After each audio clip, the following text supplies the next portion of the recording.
spotlight. Bismillahirrahmanirrahim. Assalamualaikum warahmatullahi wabarakatuh. Alhamdulillah, terima kasih Kak Yat sharing yang best tadi. Dan saya ni sebenarnya secara jujur tak adalah benda yang saya nak share, cuma saya happy je lah untuk berkongsi bila dia terlintas. Tadi saya kayu bersikal, saya pun dah lama tak kayu bersikal, yalah badan pun dah mula lemau, sakit-sakit urat apa semua. Dan topik saya nak share ialah apa yang saya buat masa part time. 5 perkara yang saya buat masa saya part time.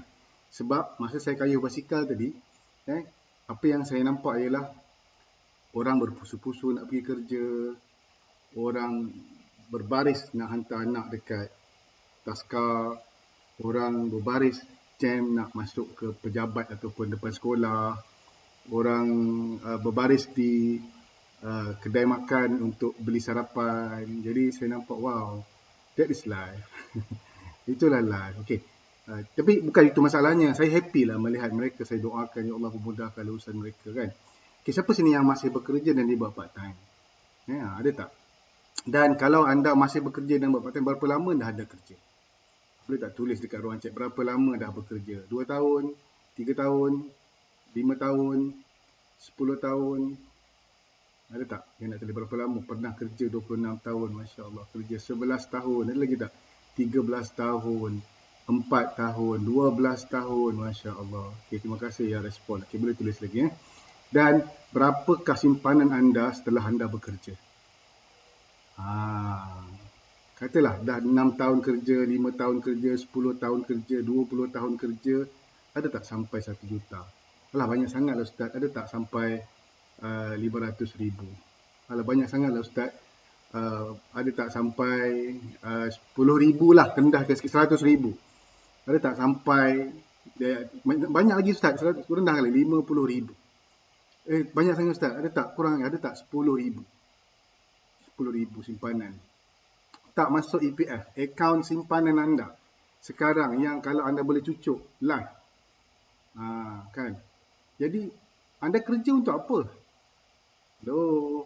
Assalamualaikum. Sebab saya dengar tadi, dengar Jimron. Semalam saya pun masa balik on the way lah, saya sampai pukul 2:30 pagi semalam kan, sampai rumah. Dan saya dengar sepanjang jalan tu, untuk saya tidak mengantuk, saya dengar Jimron, dapatlah 2 slot, 3 slot punya stok Jimron. Jadi memang impacted Jimron tu dalam hidup saya ni macam wow kan. Kalau kita nak tahu kejayaan kehidupan seorang tu simple je. Nak tahu goal dia ada tak dalam hidup, tengok account bank dia. Kan? Banyak mana account bank, banyak mana duit ada dalam account bank kita tu, itu yang menentukan kita ni bekerja bersungguh-sungguh untuk hidup kita. Kerana apa? Itu poin yang kelima saya nak bagi kejap lagi, kena tunggu. Jadi saya nak share di sini ialah 5 perkara yang saya buat. 5 perkara yang saya buat masa saya kerja part time. Saya baru dapat extravaganza. Sorry lah, saya lambat sikit. Masa extravaganza ni saya kat Mekah. Jadi saya tak perasan benda ni masuk dalam pigeonhole. Dalam pigeonhole saya tu ada helmet basikal. Jadi saya pun pakai. Saya pakai ni lagi rasa, wow, banyaknya ilmu aku nak share ni. Saya kena share dengan semua orang apa yang saya rasa masa saya buat part time. Sebab apa? Part time is the best time untuk kita grow.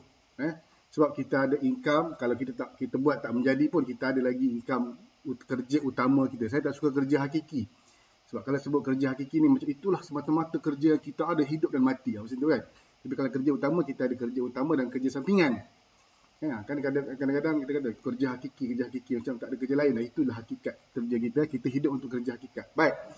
Dan 5 perkara yang pertama saya buat ialah, yang pertama sekali, saya susun masa, time management. Saya susun masa saya. Pagi saya akan bangun awal, malam saya akan tidur awal. Walaupun saya ada grup coaching, Assalamualaikum. Walaupun saya ada grup coaching, walaupun saya uruskan sekolah, keluarga dan sebagainya, tapi saya akan tidur awal. Dan grup coaching saya pukul 10 dah tutup.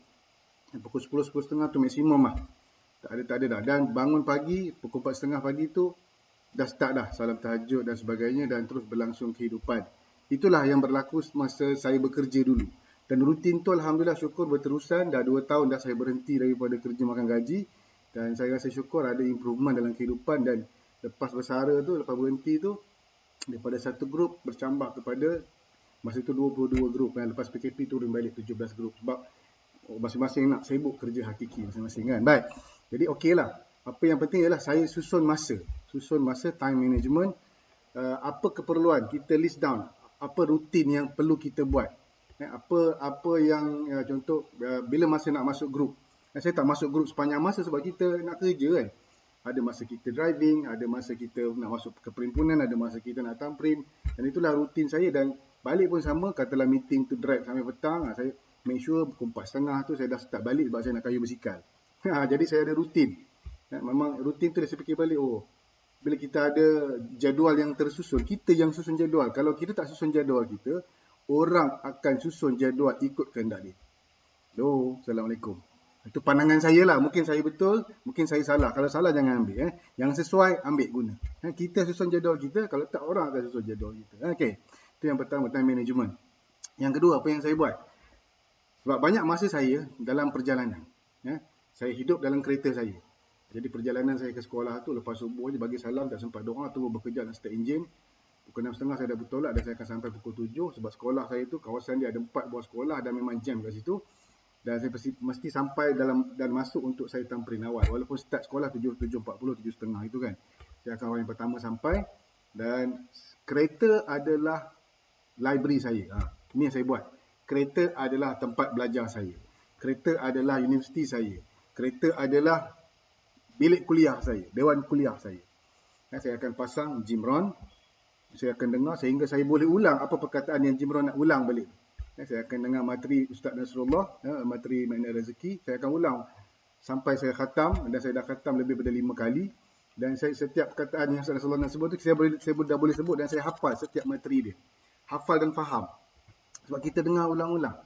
Di samping sebelum tu saya dengar Ustaz Zahazan waktu pagi untuk kita dengar dia punya tafsir Al-Quran tu 5 minit je tafsir Al-Quran tu tapi memang berkesan dan menusuk saya. Jadi kereta adalah library saya. Jadi saya ada kat CD-CD yang saya ada CD-CD motivasi. Tapi sebab saya fokus kepada Jimron dan Mak Yush dan Ustaz Nasrullah. Sebab itu yang memberi impak dalam hidup saya. Contohnya pada yang Ustaz Nasrullah tu, selepas saya dengar Ustaz Nasrullah, saya akan buat voice note. Dan mula-mula voice note saya tu 1 minit je.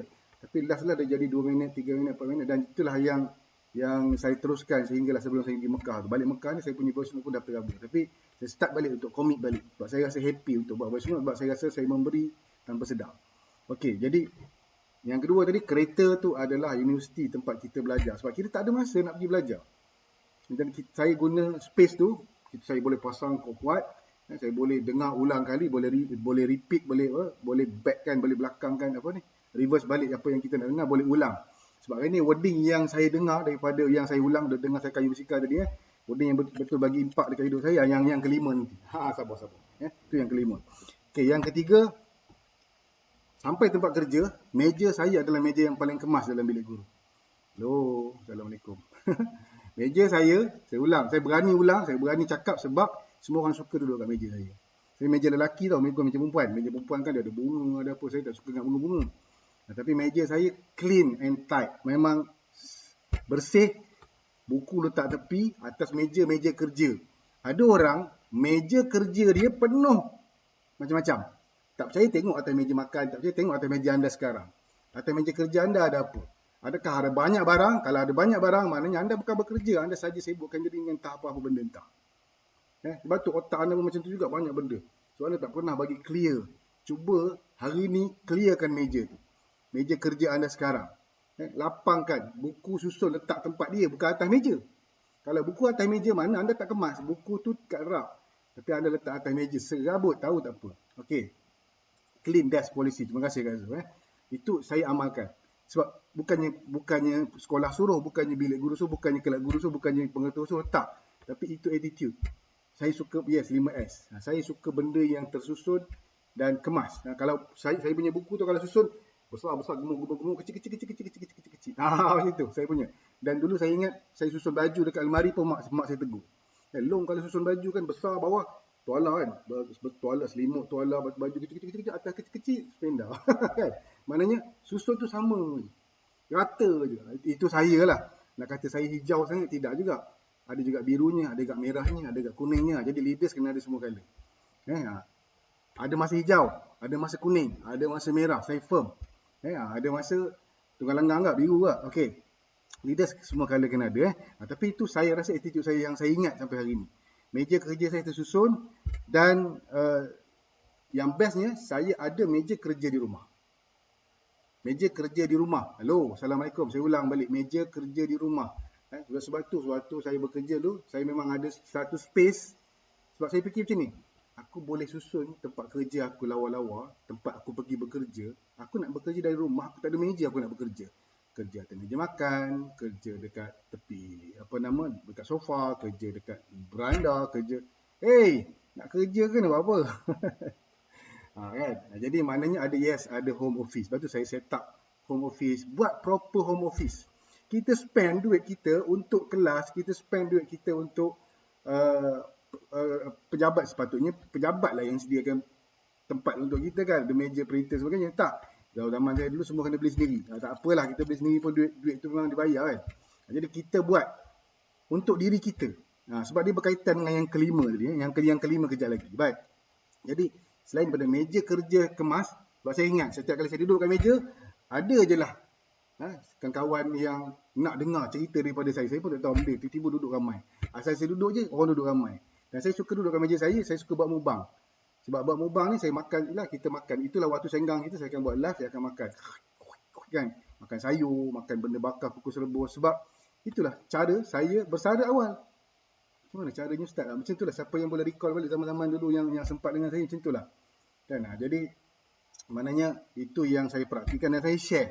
Supaya siapa yang sesuai, guna. Yang tak sesuai, jangan guna. Ni semangat extravaganza ni.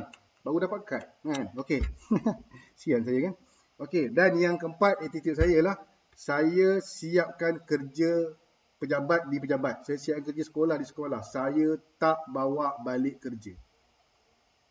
Katalah meeting, kena buat mesyuarat. Ustaz, kena nanti jadi SU. Saya akan siapkan kat sekolah. Saya tak bawa balik rumah. Kena buat account. Kena siapkan. Saya siapkan kat sekolah. Kena prepare macam-macam lah. Baju budak ke, nak bawa budak pergi memanah ke, nak bawa budak pergi sukan ke, nak bawa pergi apa. Senarai nama, semua dekat sekolah. Saya tak bawa balik kerja ke rumah. Sebab waktu di rumah adalah masa saya berehat. Waktu saya kerja, saya dibayar untuk saya bekerja. Jadi saya make use of my kerja time untuk bekerja dan waktu rehat time untuk berehat. Jangan bercampur dua tu. Waktu kerja lah nak berehat, waktu berehat lah nak bekerja. Hello, Assalamualaikum. Itu ramai orang buat. Jadi sebab itu akaun bank kosong. Lepas ni kalau tukar, saya percaya lepas 21 hari akaun bank akan mula bertambah. Sebab syukur Alhamdulillah, lepas saya bersara, saya sedar benda-benda ni semua. Boleh simpan lebih daripada 5 angka, dia daftar 6 angka, dia daftar nak pergi ke 7 angka. Masya Allah, tabarakallah. Dulu saya fikir benda tu susah nak berlaku. Tetapi percayalah, saya cakap benda yang real. Benda yang real. Alhamdulillah boleh bayar income tax masa duduk kat Mekah. Bayar income tax bukan calang-calang harganya. Seumpama gaji saya sebulan masa saya bekerja. Bukan sebulan, setahun masa saya bekerja dulu income tax.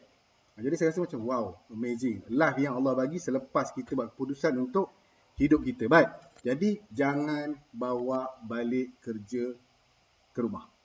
Di rumah, hak orang rumah, hak suami, hak anak, hak isteri, hak diri. Kalau kita ambil hak mereka untuk kita bekerja, ini ramai saya tahu ni. Kat rumah lah nak siapkan nak write buku, kat rumah lah nak buat laporan, kat rumah lah nak buat akaun. Akaun sendiri tak pernah buat, tapi akaun pejabat, akaun sekolah sibuk nak buat. Laporan untuk diri sendiri tak pernah buat, tetapi laporan untuk sekolah, untuk pejabat, semua sibuk nak buat. Kan? Fokus untuk diri sendiri, buat laporan untuk diri sendiri. Okey, apa yang aku dah progress aku hari ni, apa yang aku dah capai, tick, buat checklist. Hari ni alhamdulillah dapat pergi awal, hari ni dapat siapkan baju, dah gosok baju anak, dah gosok baju suami, sarapan dah siapkan, tick.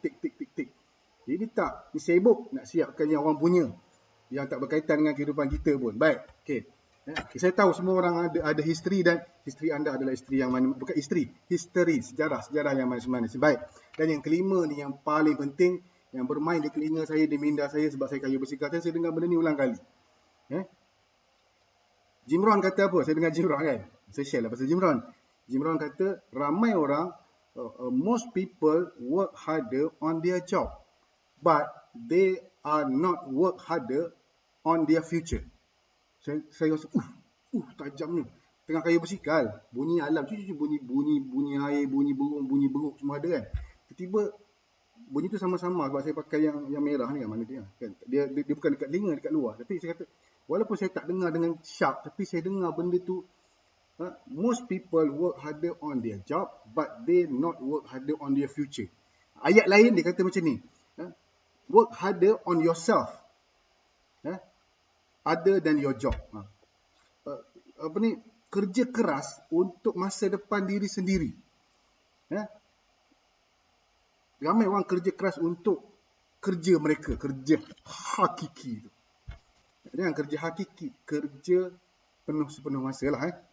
Kerja hakiki ni memang kita tak boleh nak berhenti. Itulah saya dulu bila sebut pasal pencen, tak boleh, ni kerja hakiki kan. Sebab kita dah masuk dalam mindset kerja hakiki. Tukar. Itu kerja sepenuh masa, bukan kerja separuh masa. Kerja separuh masa ni kerja sampingan. Baik. Dan apa yang saya fokus untuk work harder on yourself. Yang pertama, saya akan hadir event. Apa saja event, walaupun benda tu saya kena minta cuti, saya akan work for it, minta cuti. Ada yang kena pergi luar negara, hari Jumaat tu baru minta cuti, kena marah. Minta je lah, lantak je lah kan. Balik sampai rumah pukul subuh hari Ahad, subuh hari Isnin, esok paginya dah sampai dekat sekolah perhimpunan. Itu yang amazing buat kerja Herbalife waktu part time. Bayangkan pernah saya pergi ke Bangkok, pergi hari Jumaat, siap minta kebenaran nak keluar negara, kerajaan kan. Lepas tu malam tu ada lagi posting dekat Bangkok, naik flight apa semua. Tiba-tiba pagi tu ada dekat sekolah, member tengok saya atas bawah. Saya tahu dalam kepala dia, malam tadi aku nampak posting Ustaz ada dekat Bangkok. Tiba-tiba pagi ni dekat sekolah. Wow, magic. Kan? Memang Herbalife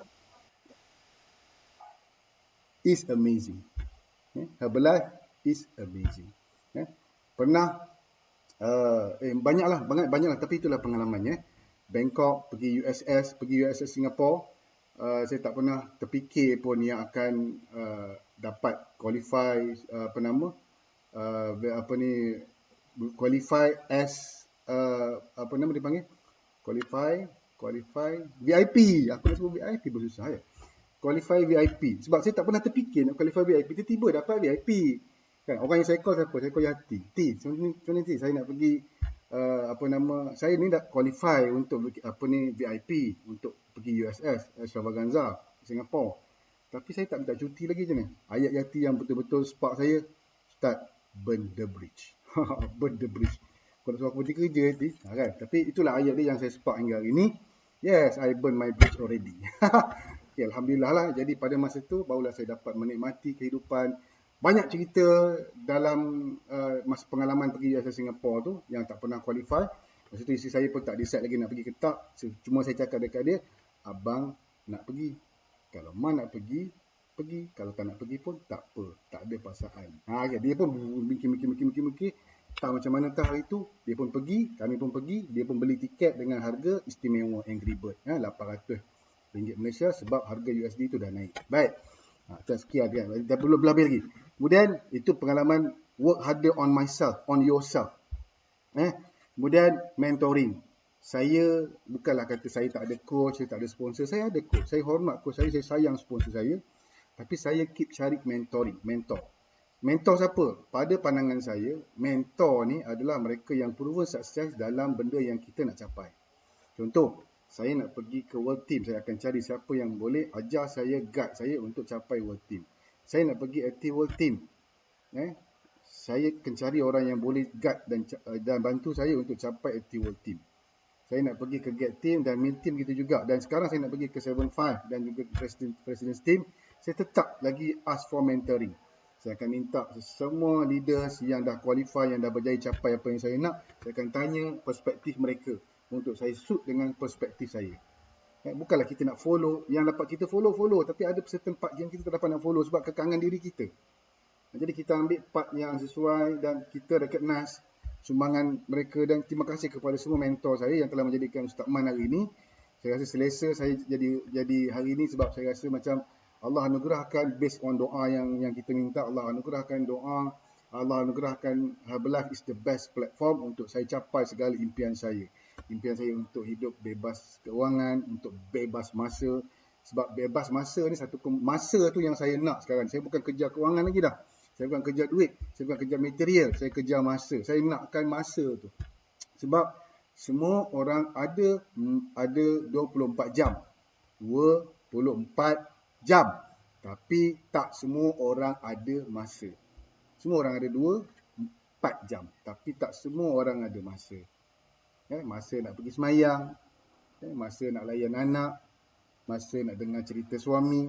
Suami pun nak ngadu balik kerja penat, sian dia. Ini kita sibuk nak minta kesian kat kita. Cuba kesian kat suami. Balik ni cuba kesian kat suami. Ya Allah, amazing. Banyak perkara amazing akan berlaku. Isteri, kesian kat suami. Suami, cuba balik ni luangkan masa dengan isteri. Dengar keluhan isteri anda. Memang banyak perkara amazing akan berlaku. Kesian kat isteri. Tapi tak ramai lelaki dengar ni. Yang lelaki dengar ni siapa? Sekejap saya tengok.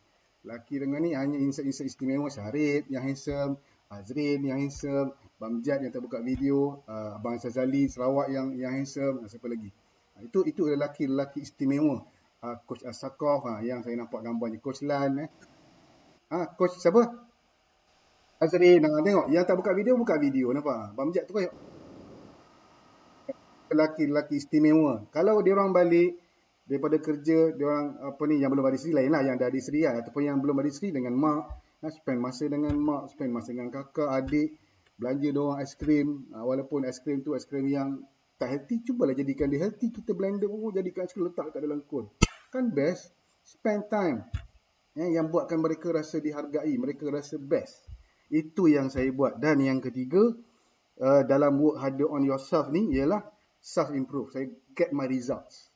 Dan hari ni saya dah start balik saya punya momentum. Saya tadi memang dah lama dah aku nak kayu basikal. Dah lama dah basikal saya dah buruk. Bukan buruk dah berabuk, dah bersarang laba-laba, sarang semut, semua ada kat dalam tu. Semua dah bersarang basikal saya. Tak tahu kenapa kan. Kita bersarang tempat lain. Dah bersarang, lepas tu nak kayu pun susah. Bunyinya, tapi saya tekad. Dah semangat ni, hujan pula. Masya Allah, tabarakallah. Lagi semayang subuh tadi balik ni hujan rintik. Aku nak kayu, Allah takdirkan hujan. Tapi saya teringat satu kata-kata, hujan tu air je. Orang Perak kata, hujan tu air je, bukan api yo.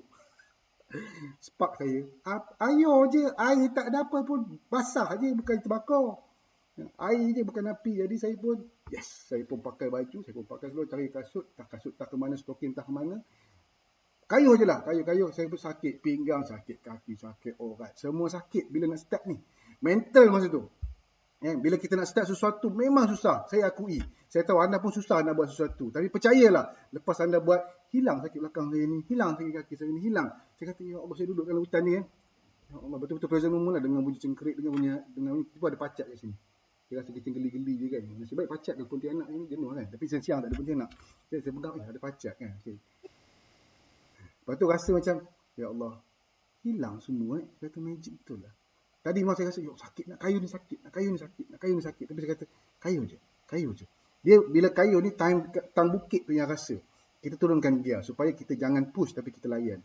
Time ada masalah, bukan masalah. Time ada cabaran, bukit tu cabaran. Kalau orang yang bersikal, dia akan turunkan gear dia supaya dia boleh kayu dengan lebih ringan lah. Maknanya dia layan. Dia jangan push. Kalau push kita akan sekak. Tak cukup lubang hidung dua ni. Kena tambah lubang hidung lagi. Tepi ni kan. Okay. Jadi bila kita turunkan gear, kita boleh kayuh layan sampai kita ke puncak. Dan orang naik bersikal ni, dia part paling suka ialah turun bukit. Sebab itu dia menikmati dia punya kayuhan. Jadi setakat itu saja 5 perkara yang saya buat masa part time. Semoga memberi impak dalam hidup saya yang berkongsi dan juga semoga memberi impak dalam hidup anda yang mendengar. Mudah-mudahan memberi manfaat. Kalau anda share di media sosial, sama ada di IG, Instagram, IG, di Reel, di mana-mana, Facebook dan sebagainya, jangan lupa untuk tag saya dan supaya saya perasan dan saya boleh komen dan saya boleh mendengar luahan hati anda. Saya tahu anda yang terbaik, buat yang terbaik itu dari kita. Jom kita maju, kita ada 4 bulan, 5 bulan lagi untuk capai, untuk tutup 2020. Kita nak tutup 2020 dengan baik. Saya doakan anda berada di puncak kejayaan. All the best, keep it up, don't give up. Assalamualaikum warahmatullahi wabarakatuh. Kembali kepada kalian.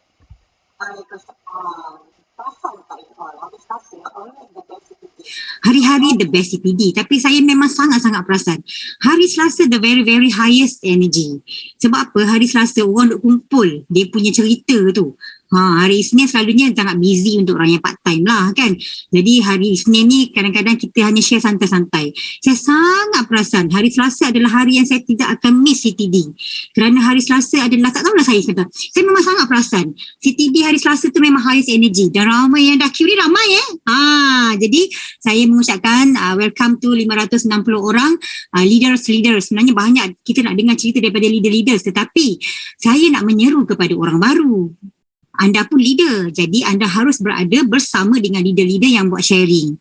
Okey, jadi anda yang baru-baru ni, maksud saya yang baru ni, yang kurang nak buat sharing, dia macam mana syuhada? Saya okey, baru teringat ni, syuhada downline kepada tim Coach Izan. Dia dah janji dengan saya kat STS hari tu nak buat sharing. Saya tak jumpa pun dia. Kayak okey, saya buat sharing kayak. Saya tak jumpa lagi syuhada ni, mana dia? Okey, tak apa. Besok syuhada. Okey, alhamdulillah sharing yang sangat-sangat bermanfaat daripada Ustaz Man. Jika ada siapa yang dah pointkan Ustaz Man punya sharing tadi, boleh kongsi kat sini Okey, alright. Jadi kita dah ada 2 orang yang queue. Dua-dua ni retis. Saya anggap dia retis lah, sebabnya seorang ni tenang, seorang ni bawa keluar TV. Siapa yang nak dengar sharing yang keluar TV? So, rasa tengok cantik pula dia keluar TV kan. Okey.